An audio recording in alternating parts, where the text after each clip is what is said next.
கெட்டு கொண்டு போனா நம்ம காலையை ரேஸ் மோட்டுனா உச்சி காலையை நாங்க எல்லாமே பயன்படுத்தி பார்த்துட்டோம். இந்த காலை வந்து மயில காலை, இது வந்து ஒரு 10-12 வருஷம் ஆச்சு. ஓகே, இது வந்து பால் வர்க்கமான மாட்டினுடைய பிறந்த கண்ணு, நம்ம மாட்டினுடைய கண்ணு. அது ஒரு காலை வந்து எவ்வளவு பிரைஸ் வருங்க? இப்ப வந்து ஒரு 1 லட்சத்துல இருந்து ஒரு 1.5 லட்சம் வரலாம்.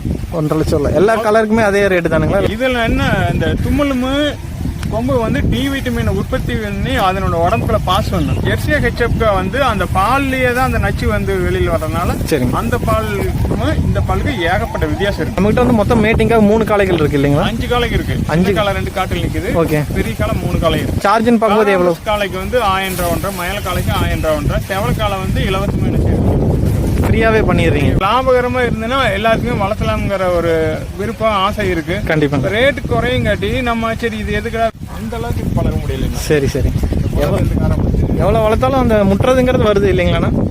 அது இயற்கையான குணம், இயற்கையான குணம் தான்.